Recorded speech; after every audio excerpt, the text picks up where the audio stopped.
Hello and welcome. If you're looking for writing inspiration and bookish chat, you've come to the right place. With me, Wayne Kelly, bringing you author interviews, writing inspiration and advice since 2014. This week's guest is the brilliant Russ Litten, author, screenwriter, editor and long-time writer-in-residence in prisons across the UK. We discuss his latest novel, The Crime Writer, a gritty, compelling story inspired by his first-hand experiences working with inmates on their life stories. Russ shares insights on the blurred line between fact and fiction, why authenticity matters, and how to retain your creative curiosity even after years in the game. We also dig into the editing process and, of course, we'll find out which book or books saved Russ's life. Here's a clip. And that is not, that's bizarre, isn't it? And I didn't know anything about it. And she showed me the YouTube clip. I'm watching it going, how did I write this? That happened to me. But first, here's a quick catch-up from me. I've barely had a minute to do any actual writing on my new book in the past few weeks, and that has been frustrating, but I'm not going to be too hard on myself because there's been lots of things going on in real life, including health stuff to relatives passing away, and all the other slings and arrows that life decides to hurl at us from time to time. We all know what that's like. I'm not special in that regard. That said, even through the tough times, in fact, probably especially through the tough times, I usually manage to make time to write. But to be honest, in what little spare time I've had between all that other stuff, the podcast and, of course, earning a living, paying my mortgage, trying to squeeze actual fiction writing in there would probably have sent me to the asylum. There just haven't been enough hours in the day, and given my recent health issues as well, and the fact, like most things, that those health issues are exacerbated by stress and lack of sleep, I've been doing what I need to get the work done, look after my family, and get rest in between. And work, my day job, has actually been really fulfilling of late as I spend more and more of my time meeting and helping other writers with writing and publishing the books. This isn't some kind of cheesy sales pitch. Anybody who knows me and has followed the podcast since I started in 2014 knows that I'm passionate about connecting with and supporting other writers. I've always done that on an ad hoc basis and often for little or no money, but for the past year or so, I've been trying to build a business and offer more structured help. I've learnt so much myself in my own self-publishing and writing journey over the past 30-odd years, so it feels natural that I should share that and help more people get their books finished and out there. I've been working on everything from audiobook production to cover design, layout, and also coaching and mentoring, and to be honest, it's just been a thrill to watch other people developing their writing, making progress with their projects, and getting their work published, all of which is really helping me to fill my own creative well and get me excited to get back to writing book 3. I've got a holiday coming up soon, so there'll be one more episode after today before I have a quick break, and I plan to spend some time every day, if I can, working on the book that currently has the working title of Shotgun Wedding. That might change by the time I get to the end, but that's what it is at the minute. So aside from all of that, I've also had some messages from listeners, including long-time listener Nick Finney, who got in touch to tell me he's recently rediscovered the show after a bit of a hiatus, and also that he's returning to an old writing project of his that's been dormant for a few years. He wanted to know how he might find his way back into it and make sure he stays focused long enough to make an impact.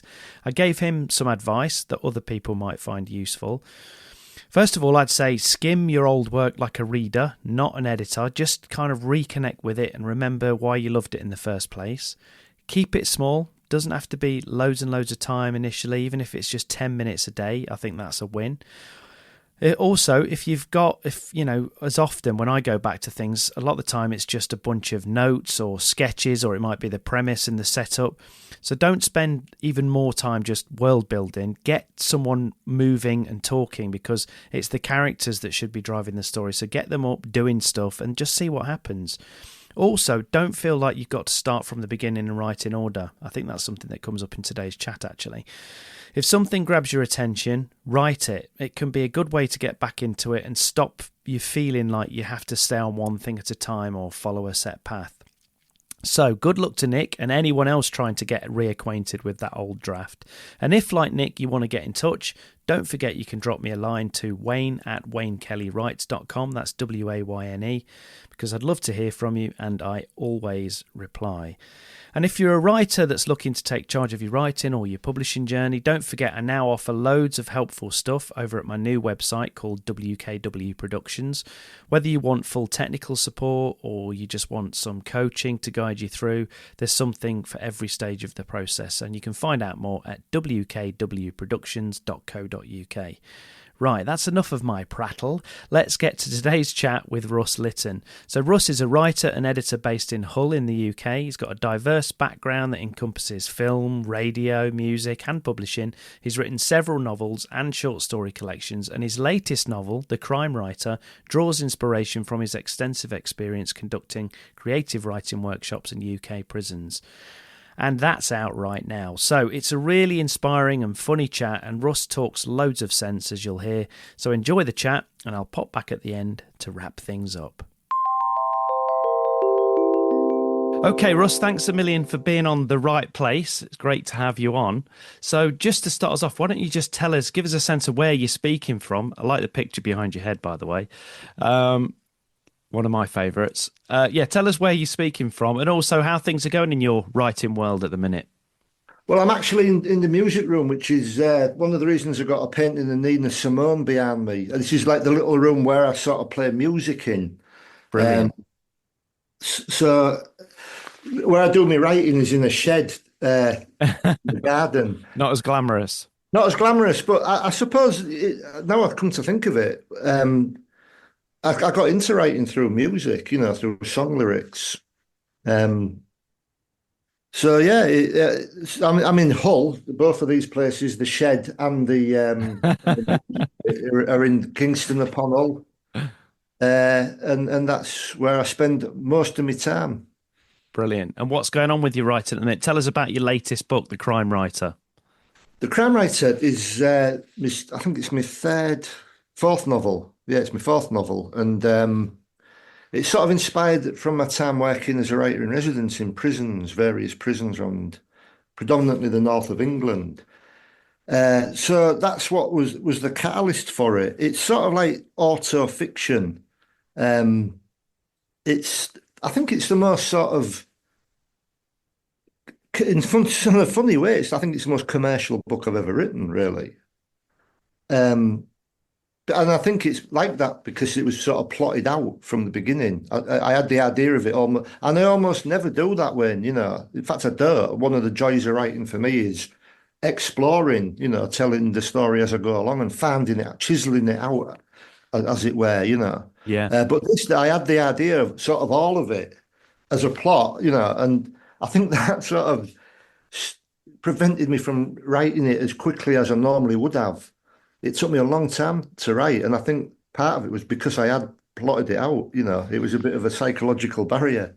That's funny though, isn't it? Because often people say the opposite. Often people say I know normally I'm like you. I just kind of find my way in. I've got a rough idea, and then I start going, and then I get in the weeds, and get lost for a bit, and then come back or whatever. But I find when I have got like with a short story or something like that, if I've got like a clear idea, all right, this is the payoff, this is where I'm going, I tend to write a bit faster because I kind of know where I'm going.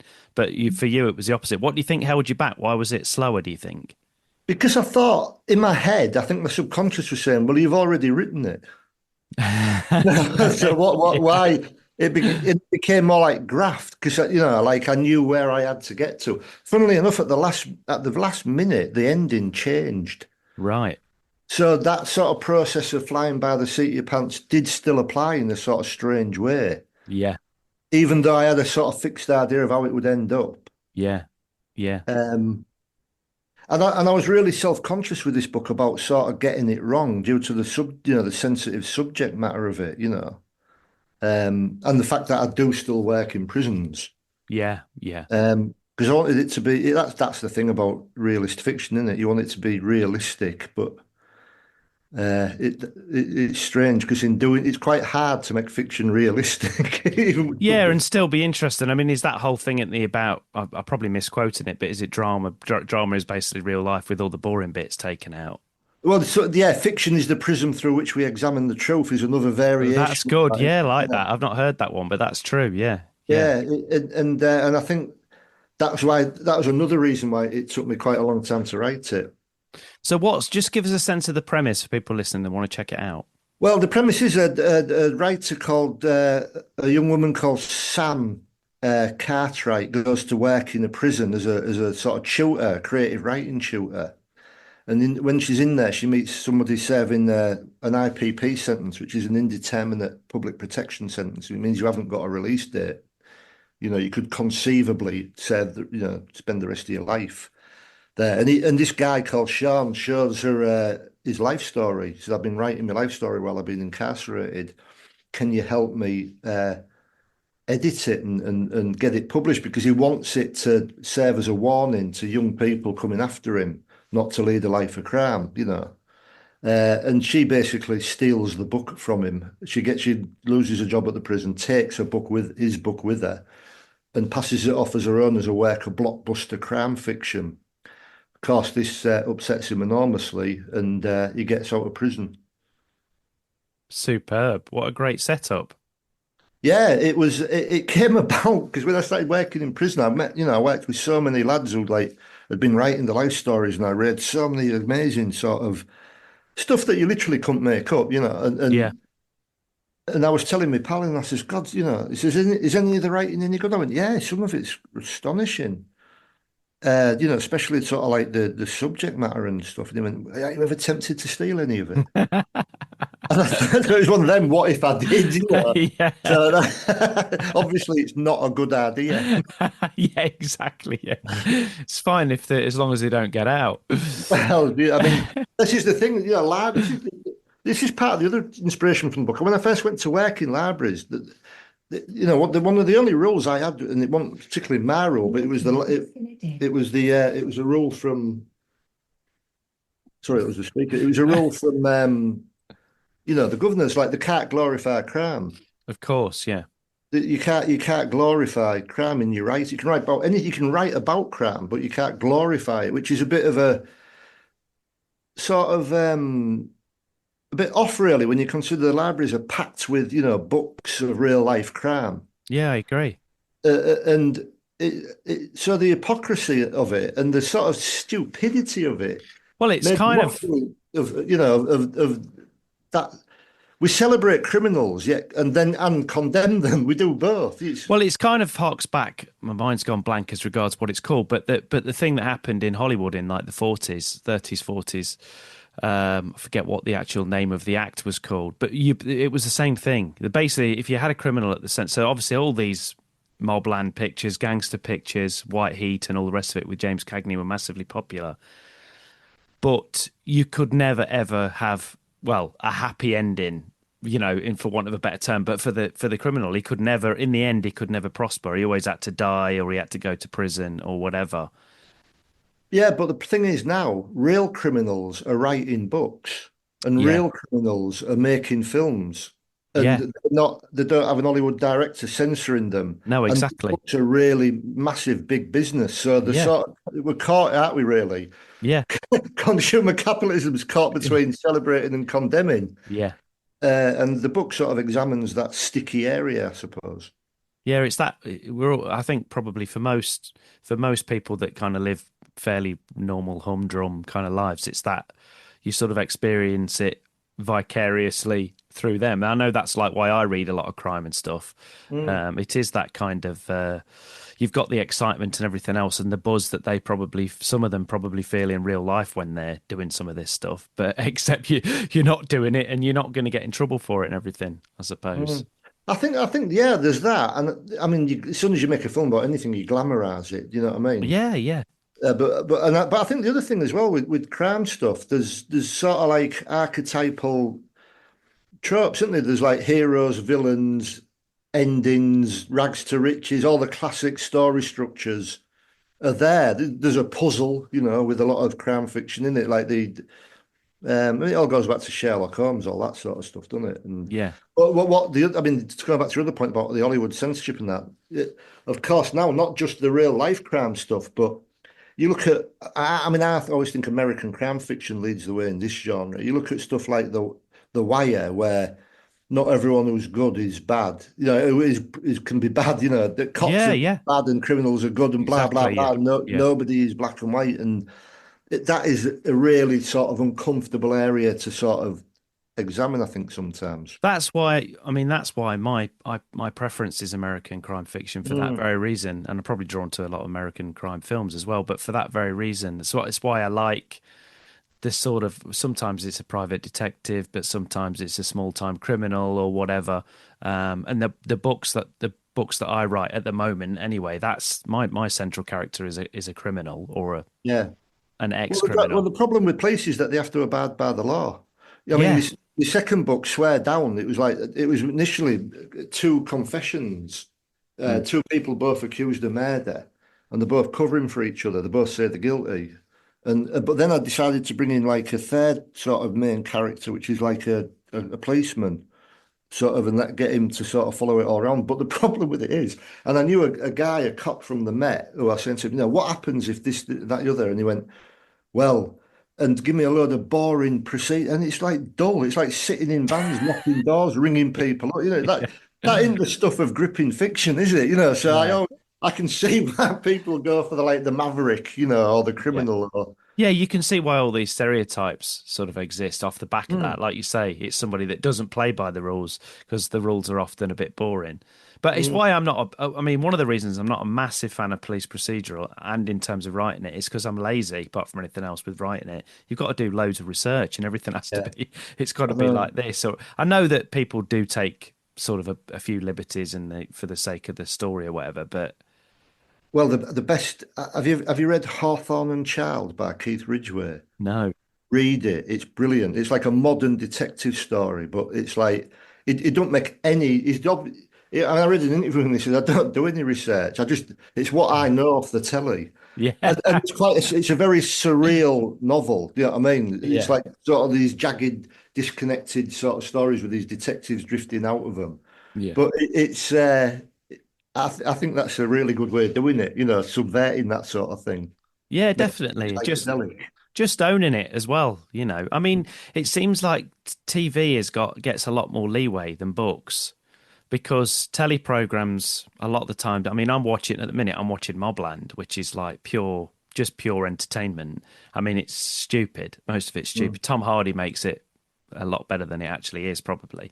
mm. But it's just pure entertainment. It's like, well, we'll just do this because we can put the twist in and we can just do it and it's entertaining or whatever. But you do that People in a with book sometimes.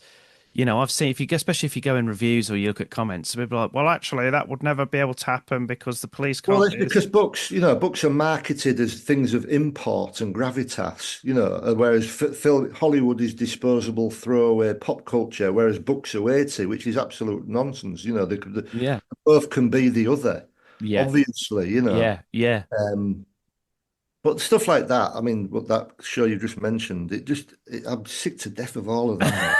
I I know. really am. Because when Yeah. you work in prisons Yeah. and you meet people who live that life, Of- do you know what I mean? It's like a cheap holiday in other people's misery, that sort of stuff to me. yeah, yeah. Yeah, I know exactly what you mean. Well, on that point, you've obviously touched on it a little bit. Tell us a little bit more about your work in prisons and how you came to end up doing that in the first place.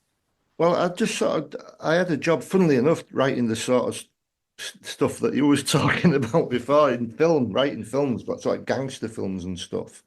And I came out of that, and I was looking for a job, and my wife saw it actually, writer in residence at a prison near us in Hull. I didn't know at that point. I didn't really know what a writer in residence did. I didn't know that I didn't realize you had to go in and organize writing work. Yeah, yeah. I thought you just No, sort of like lounged about writing poems or just something. tell people, yeah, I'm the writer in residence. I pop Yeah, along sometimes, yeah, drop a few pieces off. Yeah. yeah. But no, it wasn't like that. It was I had to sort of act. And at first I thought, I don't know what this is for really, but it was, I didn't really see how it could rehabilitate anyone. I was a bit cynical about it, but it did. It sort of very quickly I saw that it did have a real rehabilitative, quality to it. it helped people. It really did. Um, and so I just sort of like found that I really enjoyed it after a bit, after you sort of get used to the environment, because it's quite a problematic environment. That's a delicate way of putting it. Well, I mean, it's not everyone. What you see on TV is like a really. Have you been in a prison? Have you ever I been? have, yeah. Yeah, I've been in a couple of youth offender prisons, yeah, which I know are not quite the same, but I know exactly what you're talking about from the point of view. I mean, when I went there, you always had to have a chaperone because we had to kind of go around the place and we had to go and film some kids that were in like doing stuff in a workshop. Then we had a chaperone, and it like in the workshop, it was like before we went in there, he was like, bear in mind, there's like chisels and stuff like that in there. So just be aware of what's going on around you and look at all that kind of thing. So I kind of get that sense of it. But like you say, at the end of the day, a lot of people in there they're just people, aren't they? At the end of the day, oh so yeah, and there's a sort of simmering air of negativity and sort of, when it used prisons, not so much now, but the stunk of bleach and tobacco, still tobacco and men. You know what I mean? And like yeah, yeah, it's like just like the practical stuff of like having to lock every door. You know what I mean? Like going to get a yeah, piece yeah. of paper from another room becomes A mission. yeah, an obstacle course. So it's but once you sort of get used to that sort of environment, you can some astonishing things can happen in them creative writing workshops. They really can. And people who never thought they were capable, people think writing is something that's above them, that it's better than them, and they don't realize that if you can talk, you can you can write. Yeah, it's about If, expression, isn't it? yeah, it's so I really buzzed off working in prisons, and that was about 15, 17, 18 years ago now that I started doing it, and I'm still doing it now. So have you kind of moved around? Presumably, you've been to lots of different places now, have you? Yeah, I've been to, it's like football grounds. Like prisons like football grounds. You have to go to the away end. So, Yeah. so when you first went in, do you remember your very first time that you went in, and how did you approach? How did you approach it in terms of like what I'm going to do? What was it just like getting to know you for a start and trying to suss the lay of the land? Getting to know people. But I mean, writing's treated with a bit of suspicion in prison. Do you know what I mean? Because it's Hmm. like you're trying to get me to confess to something. You're trying to get me to. There's an element of that as well, Yeah, or I hadn't or, thought or of that. revealing Yeah, your feelings. yeah, I That. get that side of it. Yeah, but not the. But Yeah, but I do remember actually because there was like I don't think these lads had got really any real interest in writing. I think that they just organised about three or four lads to come. I think there's about half a dozen lads. I was in the library. So I just said, where are you from? Where are you from? And this one kid was from Accrington. And I was like, oh, Accrington Stanley. No, that remember that advert I with them? do exactly. Yeah, yeah. But I don't. He obviously was too young to remember it. He went, Yeah. and he was going, no. What? He says, what's famous? Accrington's famous for bricks. All So right. you can make it call an Accrington brick, and he said Right. it built most of the skyscrapers in New York. The Accrington brick. Wow, I didn't know that. No, I didn't. And I was like, so we ended up writing this poem about. I think it was Godzilla and King Kong just climbing up a skyscraper, but it didn't break because it was made of Accrington brick. But That's it was brilliant. just like mad. I remember that really clearly, that first. And I remember thinking, this is mad, this is like really good fun. And I learned something. It's not all like that. You can get days where people are in really bad moods, don't want to write anything. Do you know what I mean? And it's like plowing through concrete, but other days are pure gold.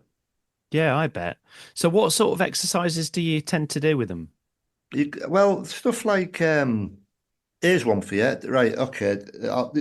Here's the beginning of a story. A woman campaigns to save a tree, and by the end of the story, she chops the tree down.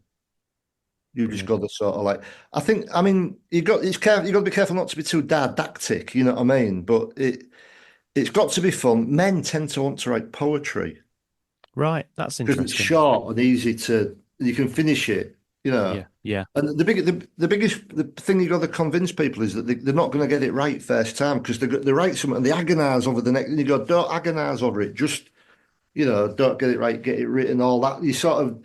So a lot of the time is spent trying to unlearn those inhibitions that you maybe have from you being judged. It's like you don't have to read it, you can write it and throw it away. It doesn't matter. It's just the process is the thing rather than the end result.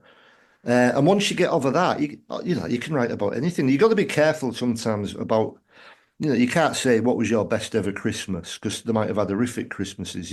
Yeah. So you've got to be a bit. I think should prisoners get the vote, you can have something like that and write about that, or you can review. Did you see the cup final? Review it. Anything that's find out what a person's interests and where the passions lie, and then Then focus on that. yeah, write about that. A lot of people want to write stories for the kids or poems for the wives and stuff. Funnily enough, if you work in women's prisons, women tend to want to write stories rather than poems. That's interesting. Well, I think because a lot of it is a lot of women in prison are also literally victims as well as offend. It's true in men's prisons, but more so in women's, I think. And they've never really had a chance to tell their side of the story. Or maybe sometimes that's the feeling I get. So there's a lot of story writing.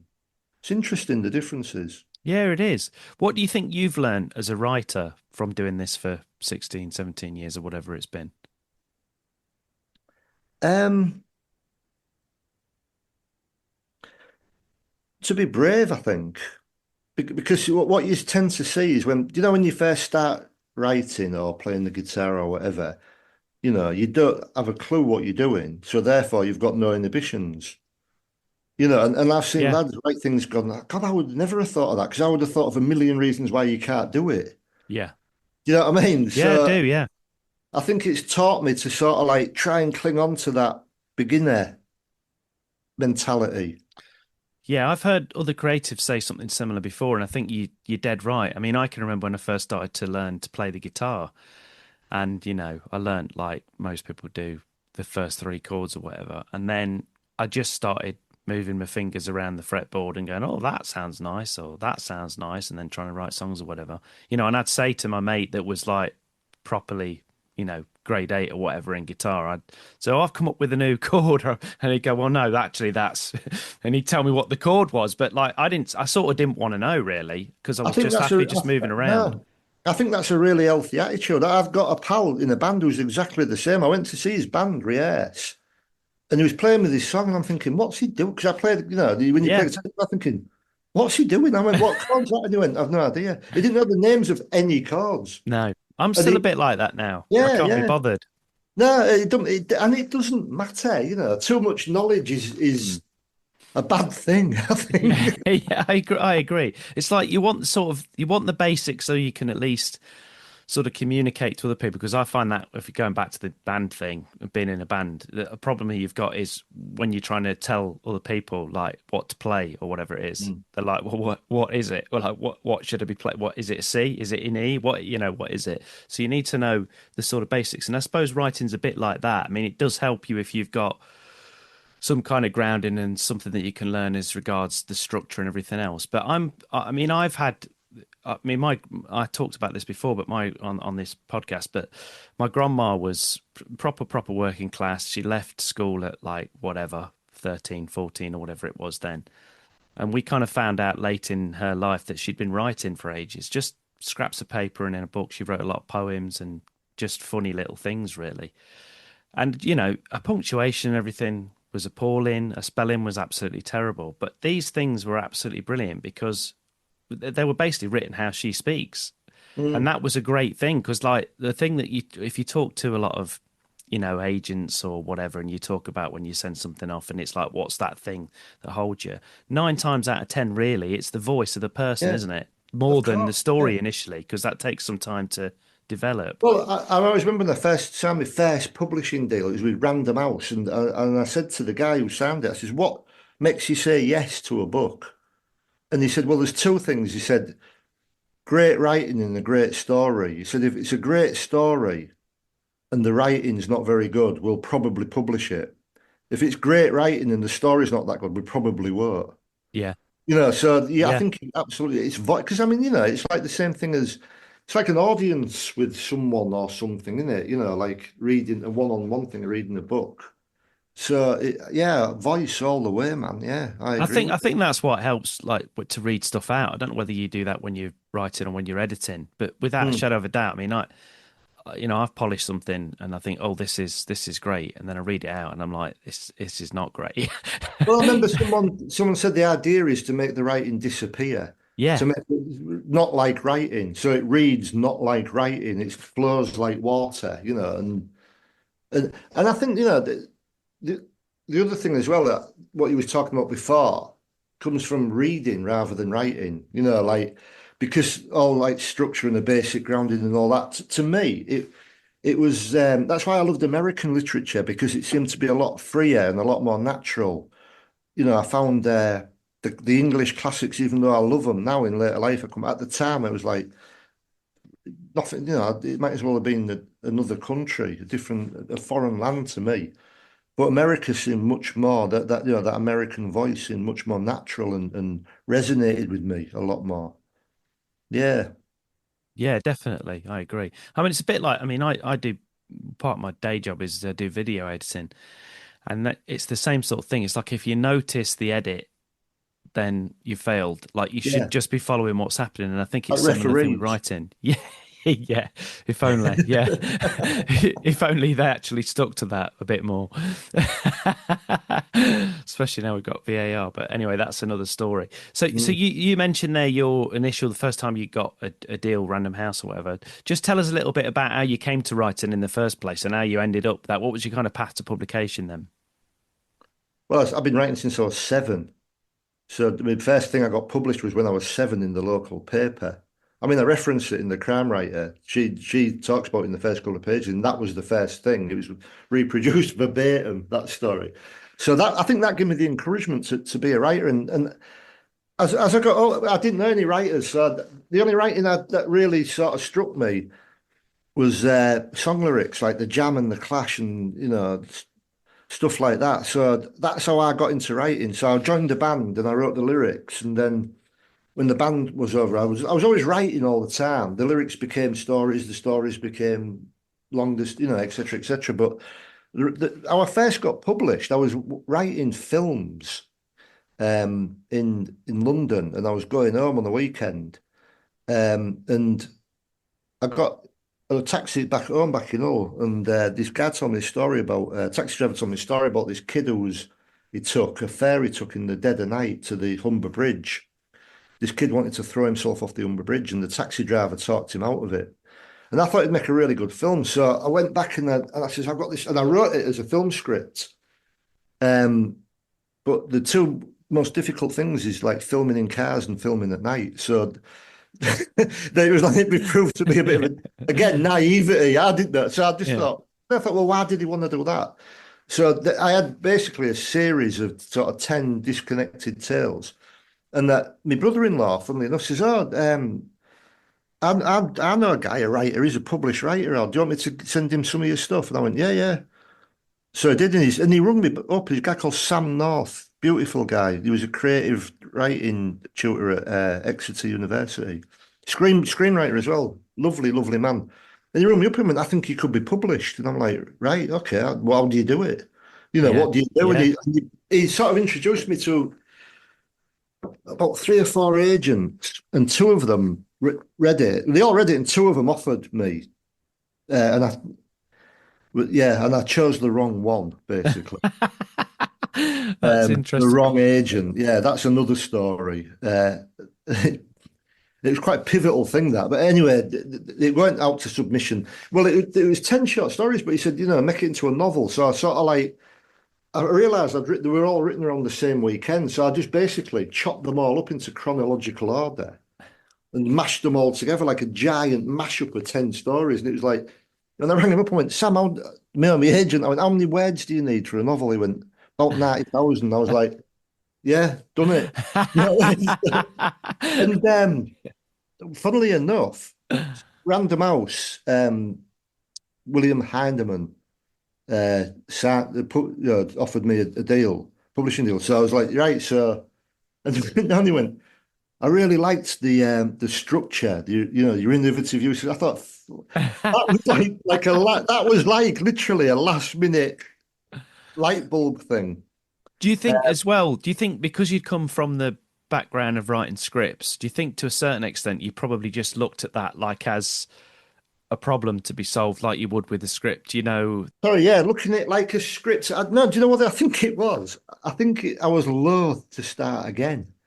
I thought, well, I've got these 10 stories. They're all about, I don't know, 5 or 7 or 8 thousand words each. And I was, he says, no, no, what he said was, you should have a novel. You shouldn't submit short stories. It's very hard to get published. I mean, I love Raymond Carver, and I wanted to be a short story writer, really. That's what Yeah. I that's my first love. And he says, no, no, we've got to submit a novel. I thought, oh God, this going so I thought, how can I turn these into a novel? So yeah, maybe it was a bit of that, and it was the sort of it was the chronology of the thing that made me occur to it, that occurred to me to do it like that, and it worked. Yeah, it was a happy accident. So how did you, as you say, coming from where you come from and everything else, how did you get into the writing scripts? What film scripts? Yeah. Do you remember a magazine called Loaded? Yeah. Well, my mate started that, James, and Oh yeah, I know you I, mean, yeah. you know James? Brown, James Yeah, Brown. James, do you know him? Yeah, I don't know him personally, yeah, but I Yeah, know who he yeah, is. Yeah, yeah. He was famous at the time in the 90s. yeah, yeah. Well, I did bits of writing for him, sort of music writing and all sorts of stuff. And he just said to me one day, Have you ever written film scripts?" I was like, "Yeah." I am. I'm blagging it. I thought, how hard could it be? I'd written radio scripts, to be fair, and Yeah, yeah, I'd written actually stage. I'd written a play at that point in a radio play, so I sort of grasped it. yeah. He just said this guy wants some script writing, and I didn't know he meant Guy Ritchie till I got there. He had a picture So of a when he bomb said on his when he desk. said this guy, he meant this bloke called Guy. Yeah, Guy. Yeah, so they got. He's like, oh right, it's Guy. So anyway, yeah, I worked for him. I did. I used to convert like old 50s gangster films into modern day scripts. Update them. That's a great way of looking at it, yeah. Do you know what? The mobile phones wrecked Mm. that sort of process because like there's big bits of this film I remember doing, and it was like he was looking for his mate. He said, "Well, he just ring him up, wouldn't he?" Do you know I what I think I mean? think I think that in general with fiction, it's made it so much harder, which is why pretty much everyone now sort of relies on the, oh, well, they're out in the middle of nowhere and they got no signal. But there'll come a time when you can't really say that. Yeah. Or they'll be like, the text appears on the screen or whatever I did. Yeah, So yeah, yeah, that's how. So basically, that's how I got onto doing that, and I did wrote a follow up to the film out called Rock and Roller. And I wrote yeah. the real rock and roller, which was like a follow-up, which is now the gentleman. They used aspects from the real Oh, rock and right. roller Yeah, in yeah, yeah, gentleman, which is really mad. I was like, I'd never seen the gentleman, and I remember telling my daughter's girlfriend that I'd written bits of this real rock and roll, and I showed her, she reading it. She went, "This is the gentleman." I'm like, "Is it? What are you on about?" And she showed me a scene where some kids go in a burger bar and they get into a fight. Well, that happened to me in Hackney. Yeah, Paddy Considine. Yeah, Yeah, that happened to me in Hackney. And right. then I wrote about it, but I wrote it next day. Wow, that's And, amazing. and that is not, yeah, that's bizarre, isn't it? And I Yeah. didn't know anything about it. And she showed me the YouTube clip. I'm watching it going, how did I write this? That happened to me. So did you get any credit or any Part of the go? deal is you don't ask for credit. Right, right. So you got paid for the work that you did on it at the time, but that's it sort of thing. Yeah, yeah, yeah, yeah. Oh, that's a shame. But that's great. It's great that you stumbled onto it like that as well. It was, I mean, one thing I did learn is that in them sort of environments, the writer is the bottom of the totem pole. Yeah, I've heard that with films. Not so much with TV Completely. now. Yeah, No, not not TV, but yeah, film. It's all about the director. yeah. It's all about and the main actor. But yeah, it was a good experience. I mean, I prefer writing books, but it was a real good fun while it lasted, and pretty mad as well. That world is pretty crazy. So I don't think I could stay in it for too long, really. But it was good. So one of the things I do on the show, I think I mentioned to you before, is It's the book. It's the book that saved my life. Saved my life. Yeah, it's the book. It's the book that saved my life. but what is a book that's really been important to you in your life, would you say, and why? There's been a lot. I think. Can I have two, or do I have to have You just can have have one? two. Yeah, you can have two. Right, the two books that saved my life. I think the first one would be The Adventures of Huckleberry Finn by Mark Twain. Yeah. I think it was the first book I read that really sort of electrified me to the power of reading, and the idea that I could be transported to 1800s Mississippi just by staring at these black shapes on a white background. It Yeah. was like incredible to me. And I loved the idea. I think that's what got me into the beats, like Kerouac and all that, Yeah, yeah. Huckleberry Finn and all that. And the second book that was the first book I read that I thought that I saw myself in was A Kestrel for a Knave. Thought you were going to say that. Yeah. Yeah, it was. I think it's true for a lot of people my generation, Yeah. especially men. Like it's. And from your part of the world to a certain extent, I think, Yeah, yeah, being from the yeah, north. yeah. I mean, where I'm from was a lot more sort of industrialized than Barnsley. The green rolling fields of Barnsley. But the writing was just like, yeah, this is more or less the same world as me. The Goalkeeper's Revenge was another book I remember by Bill Norton. That short stories. But novels, yeah, The Adventures of Huckleberry Finn and The Kestrel for a Knave, they were both pivotal for me. Do you think, like, especially with Kestrel for a Knave, do you think it kind of, from a writing point of view, do you think it kind of inspired you a little bit from the point of view of seeing somebody that's maybe got that kind of naturalistic, that similar kind of voice that you were Yeah, I probably do aiming for? because I was never into sort of science fiction as a kid or fantasy or that sort of thing. I liked things that were real, they resonated with me. And in terms of writing style, it wasn't fancy writing. It was sort of like quite minimalist, wasn't but very powerful and very stripped down. And I really liked that. I liked that about Carver as well. And I couldn't understand how someone could make me feel so much with so few words. Um, and it still baffles me to this day. Do you know what I mean? But it, it was just the sort of like the subject matter and the fact that it wasn't like a heroic sort of like Billy Casper wasn't James Bond, was he, or Roy of the Rovers? No, it's It, normal. Yeah. it was like Huckleberry Finn. He was sort of marginalised, and I suppose I felt the same way, really, in a lot of ways. Yeah, that's great. Now, I noticed one of the things that you do is you do a lot of editing, or you've done a lot of editing for other people, editing books and stuff.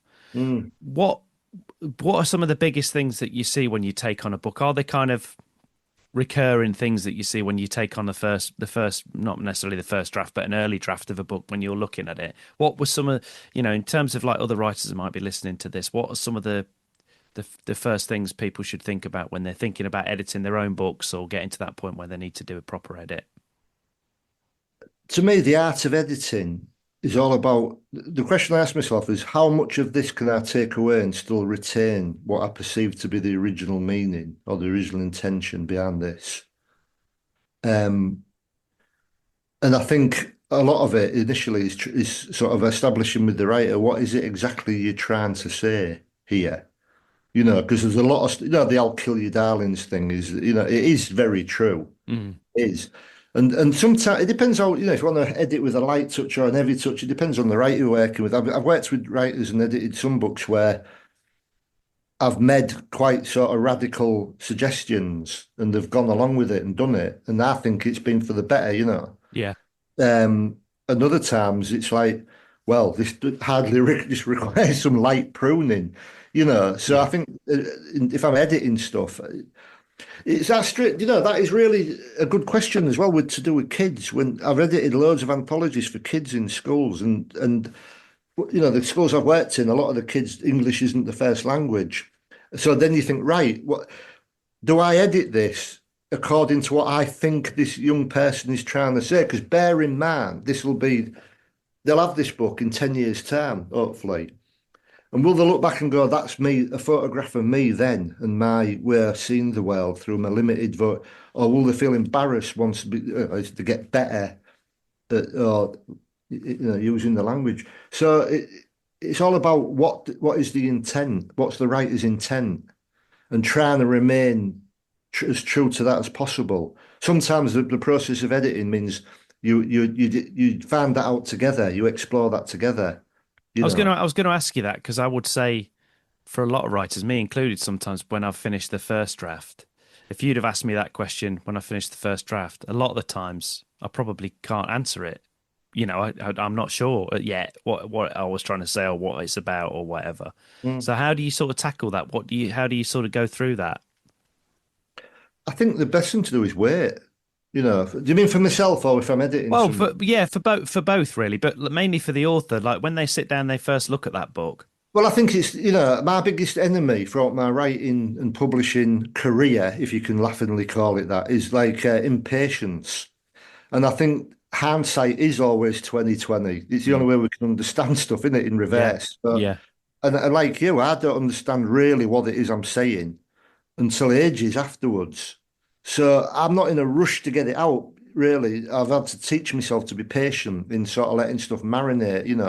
So I'll write something. Like I only just realised what my second book was about 4 years after it came out. Yeah. Subconsciously, because I can look back and think at that time, you know, that's where my head was at. If I read my first book, I noticed that everyone's smoking in it. And it's because I was giving up smoking.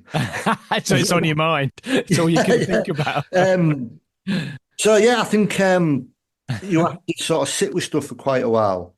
And one thing that I've done is, and this is from I met James Kelman, who's one of my heroes. We had him on up in Hull giving a talk and doing some readings, and I went to the pub with my literary hero. Do you know what I mean? Yeah. And I was asking him sort of all these questions, and he's on about he works on loads of different things at the same time. And I was like, oh, don't that, frazzle your head? And he went, well, he says, the thing is, you get to a point with something and you have to leave it. So what you're going to do, you can't see, so he said, if you go into an artist's studio, they have loads of easels up. Lots of artists, visualize, will paint, have about 5 paintings on the go at any time, and they don't see a Problem contradiction. with it. Yeah. And and he says, that's what I do. And I started doing it, and it works for me, because if I don't, I'm not quite sure what that is about. And that goes back to the original thing we were talking about writing flying by the seat of your pants, Yeah. and that comes from knowing the characters, because it's like, well, what would they do? Not what do you think they should do? What would they do? Yeah. And the sort of these themes that do emerge. That's the big thing for me is the character thing. That's what I've found. I mean, I've tried both ways. I've really tried to just sit down and just plan it out. And I can do that to a certain extent with certain things, but I'm the same. When I start writing a new character, if there's even if it's because I've written 2 books that like a series, but even obviously you get a new character or you get a character that was maybe a minor character in the first book and now they're a major character, so you don't really know them. And you start writing it and you've got this idea of this plan in your mind and you're like, well, they just wouldn't do that. They just would not do that. They wouldn't react in that way. They'd do something more like that. And then you're like, well, that completely messes up the rest of what you sort of had in mind. But I think I'm sort of learning to go, well, go with that. Where does that go? Because that's the thing they would do. So you need to follow that rather than this train track you've sit down. You're right. Yeah, I do. Yeah. I started to not do that. Yeah. I read somewhere, I can't remember, I think it was Margaret Atwood who just writes what she feels like. But she just writes bits of she sort of like imagines the story as a whole, and bits come to her that she sort of plucks out the effort, and then she stitches them all together like a big blanket, Bit like you ended up doing with your first short stories that became a novel. Yeah. Albeit unwittingly, yeah. Yeah, yeah. Well, that's the amazing thing about writing. There's no correct way of doing it, and the right way is the way that works for you, isn't it? Yeah, and like music, I suppose, or any sort of artistic expression. But yeah, it's endlessly fascinating. It is. Well, as we kind of move towards wrapping up, because I've taken a lot of your time already, What would you say has been the most useful piece of creative advice that you've kind of picked up along the way, or someone's given you along the journey, would you say? Well, it came from my friend Steve Cobby, who I did a lot of electronic, sort of spoken word electronic music. Steve was in Fila Brasilia. He's a DJ producer. He's a great musician, great. He's a great artist, and he's got a great philosophy. And he once, he said to me, he says, settle for 8, go for 8 out of 10. He says 10 out of 10 don't exist. 9 out of 10 once in a blue moon. He says, and if you keep beating yourself up about 9s and 10s, you'll never produce anything. That's Aim for great. 8 out of 10, and then you'll produce a big body of work. I mean, and I found that useful, not because I don't lack, ambition for my own writing or I want to be better or anything like that, but I realised that I'm going to be a writer all my life.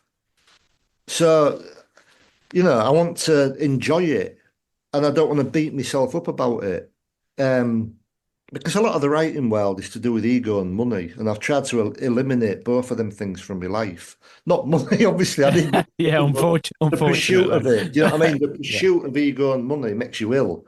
And what I love about writing is writing itself, the act of writing and making writing a book, and I love all that. So go for it. That was the best bit of advice I ever got. Really, don't I love that. beat Yeah. yourself. Yeah. It's a bit like perfect is the enemy of good, or whatever. Yeah, The I same think sort it's of the thing. same sort of thing. Yeah, it is. But it sort of frees you up. Yeah. Becomes a bit like Jay-Z, on to the next one. Yeah. You know what I mean? Yeah, definitely. Okay, so we just kind of wrap things up then, Russ. Just remind us about your book. Is it out or is it about to come out? It's out. It's called The Crime Writer. You can get it from my website, russlitten.co.uk. Get it from there, because then I know what you're saying. you know what I mean. The big shop don't get a cut of it. Well, they've got enough money, haven't they? Exactly. Well, enough to make rockets and fly up into Yeah, space for no that'll reason. keep them So. occupied for a bit, won't it? Yeah. Yeah. Oh, brilliant. And where can this, obviously, they can find out more about you at Russ Litten, your website as Yeah, well. go there, .co.uk. The Crime Writer is my latest book. I've done loads of other books. I've done loads of other things. Yeah, it's all on there. And if you need my services, give us a bell. Definitely. Well, for now, Russ, thanks for being in the right place. Really Thank you appreciate so it. much. It was the right place. Thank you so much. It was lovely speaking to you, Wayne. There you go. Thanks again to Russ, and I'll put all of his links in the show notes. Don't forget to check out wkwproductions.co.uk to find out how I can help you with your book or whatever writing project you're working on at the minute. And make sure you keep writing and editing to get those books finished and ready to read in the first place. That's it for this week, other than me reminding you to drop me a line at waynekellyWrites.com to tell me what you want to see in future shows. And obviously, don't forget to subscribe wherever you get your podcasts from, because then you get the podcast downloaded automatically every time one drops. Also, remember to leave me a nice rating and review, because just like book reviews, it does really help other people to find the show, the algorithm and all that. And aside from that, just keep telling your mates about it. That'd be brilliant. So thanks for listening. I'm Wayne Kelly. Happy writing, stay safe, and I'll see you next time in the right place.